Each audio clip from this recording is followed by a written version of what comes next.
5.4%포인트. 이게요, 민주당과 국민의힘의 득표율 차이입니다. 이번 총선에서. 5.4. 불과 5.4. 그런데 지역구 의석수는 무려 71석이나 벌어졌습니다. 이게 말이 됩니까? 이게 선거제 맞습니까? 이른바 소선구제. 뭐 몇 퍼센트 득표율로 얻었냐는 절대 따지지 않고 그냥 오로지 절대 숫자로서 1등이 승자 독식. 혼자만 그냥 금 뺐지. 나머지는 다 어디론가 사라져버리는 이 소선거구제. 이 극단적인 폐해 속에 준연동형이라고 하는 마치 유령과 같은 제도. 이게 이 그 준연동형 비례제가 어떤 제도인가 하면은 말이죠. 심지어 중앙선거관리위원회조차도 그 개표가 다 끝나가는 오전 뭐 6시, 7시 이때까지도 각 당에 돌아가는 비례대표 의석이 몇 석인지 말을 못해요. 뭐 슈퍼컴퓨터에다가 자료를 넣어가지고 돌려야 되는 것인지는 모르겠지만 그래가지고 그때 중앙선거관리위원회에서 나왔던 말이 오후 5시에 공식 발표하겠다. 4월 10일 날 선거가 치러졌잖아요. 그래서 어제 4월 11일 날 그 뭐 새벽쯤 되면은 이제 지역구는 개표 100% 종료. 그다음에 이제 비례대표를 이 개표를 하는데 그 비례대표에 대해서도 개표율이 뭐 99% 얼마 이렇게 나오는데도 각 당에 몇 석이 돌아가는지를 결정을 못 해가지고 마지막까지 2석인가는 거의 뭐 점심 다 돼가지고 그때 알게 됐지 않습니까? 그래가지고 혼선이 아주 이만저만이 아니었어요. 그러니까 중앙선거관리위원회조차도 그걸 계산하는데 애를 먹을 정도인 그런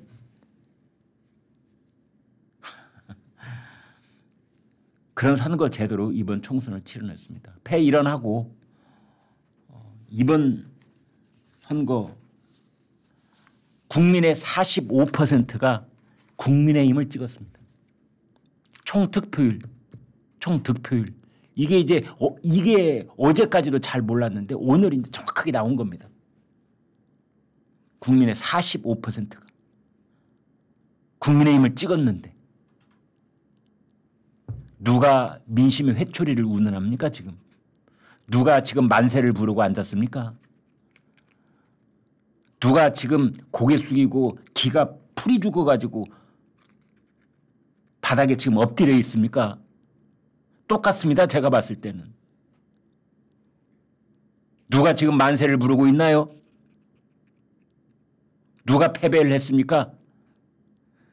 이 더불어민주당의 득표율이 50%입니다. 45대 50.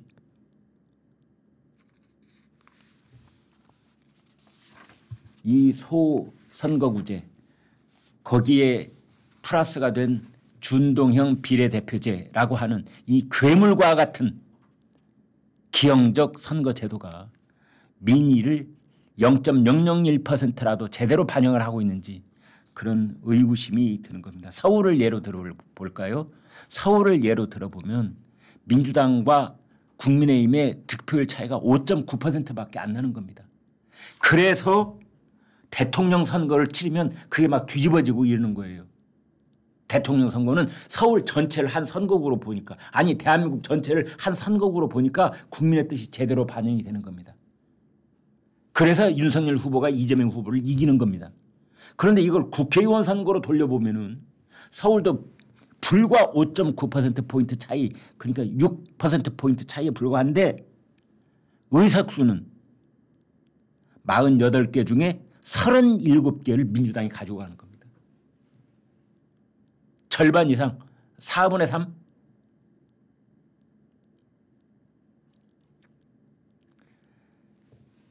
이런 결과를 놓고 언론들은 습관적으로 민심이 매서웠다느니 뭐 민심의 회초리를 지금 뭐 이번에 휘둘렀다느니 이런 사실은 그 과학적인 근거가 매우 희박한 그런 논평들을 내놓고 있는 겁니다. 민심이 말이 없어서 그런지는 몰라도 지난 21대 총선 때도 마찬가지였습니다. 여러분. 지난 21대 총선 때 득표율 차이가 8.4%밖에 안 됐는데 그때도 지역구 민주당은 163, 국민의힘은 84. 2배 차이. 2배 차이. 2배 차이가 나려면 가령 예를 들어서 민주당은 득표율이 60%, 국민의힘은 30%. 이렇게 6대 3이 돼야 2배 차이가 되잖아요. 그래야 더불어민주당은 160 몇 석, 국민의힘은 80 몇 석. 그건 합리적이네. 이렇게 받아들이겠는데 차이는 요만큼밖에 안 되는데 의석수는 이런 차이가 나는 겁니다. 이게 선거제 맞습니까?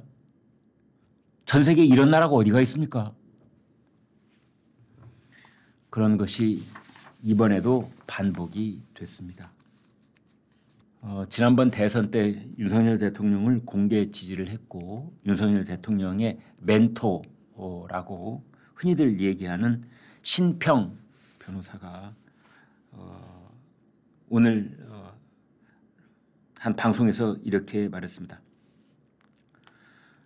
이른바 이재명 민주당 대표와의 그 영수회담에 대해서 간접적으로 전에 듣기로는 두 분이 만남을 하지 말라고 한 참모가 있었는데 최근 윤 대통령이 그 참모를 너무 오랫동안 신임해서 후회한다. 그런 말도 전해 들었다. 아마 조만간 두 분이 만나지 않겠는가. 전해 들은 말로 봐서 윤 대통령도 그 필요성을 절감하고 있는 것 같다. 이랬는데 네, 좋습니다. 신평 변호사가 꼭 필요할 때 필요한 얘기를 하는 걸 여러 번 우리는 이제 볼 수가 있었는데 그래서 아주 중요한 스피커 중에 한 사람이라고 생각을 하는데 그러나 오늘 한 말에 대해서는 제가 좀 다시 한번 되묻고 싶은 대목이 있습니다. 자꾸 뭘 전해 들었다 그러는데 전해 들은 사람 누굽니까? 이런 식으로 대통령실의 어떤 내부 문제를 대통령과 참모들끼리 완전 비공개 상태로 만나는 것은 거기서 끝나야 되는 겁니다. 그게 외부로 나갈 필요도 없고 거기서 끝나는 얘기는 찬반 논쟁이 있을 수도 있고 대통령한테 뭘 하지 말라고 권할 수도 있고 하시라고 권할 수도 있고 그런 얘기는 거기서 최종 결정권자는 대통령인 거예요. 대통령이 이런 얘기도 듣고 저런 얘기도 듣고 제3의 얘기도 듣고 그래서 최종 결정을 하면 그 다음부터는 그 이상의 얘기가 나오면 안 되는 겁니다. 혹시라도 신평 변호사한테 제가 묻습니다. 대통령한테 직접 전화 받습니까? 우리 주변에는 대통령으로부터 직접 전화를 받는 사람들이 꽤 있어요. 꽤 있습니다. 대통령이 어젯밤에 전화를 걸어가지고 뭐라고 했다더라. 이제 그러한 것이 나중에 문제가 되니까 직접 전화를 들은 그런 내용임에도 불구하고 전해 들었다라든지 제3자를 통해 들었다든지 이런 식의 얘기가 나오는데 다 좋습니다만 대통령이 믿을 만한 사람에게 전화를 걸어서 물어볼 수도 있는 거죠. 다만 그것을 내부적으로 무슨 일이 있었다더라. 무슨 일이 있었다더라. 그래서 사실은 여야 협치가 잘 이루어질 수 있는 것을 그거 하지 말라고 말렸던 누군가가 있어가지고 이렇게 일이 요 모양 요 꼴이 됐고 그걸 대통령은 지금 후회하고 있다더라. 그럼 그 말 한 사람이 누굴까요? 정무라인에 있는 누구 사람입니까? 정무라인 사람 지금 손으로 꼽을 수 있는 거 아니에요. 이관섭 비서실장, 한호섭 정무수석 둘 중에 하나입니까? 대통령실이 수십만 명 있는 조직이에요? 몇 사람밖에 없습니다. 몇 사람밖에. 그런데 이런 말을 공공연하게 공식적으로 얘기를 해버리면 그것도 신평 변호사처럼 오랫동안 국민을 상대로 해서 이런저런 얘기 특히 윤석열 대통령과 관계된 이야기를 해온 그런 입장에서 이렇게 얘기를 하면 이러한 것들이 결코 우리 정치 문화에도 도움이 되지 않습니다. 사실은. 그런 얘기를 했네요.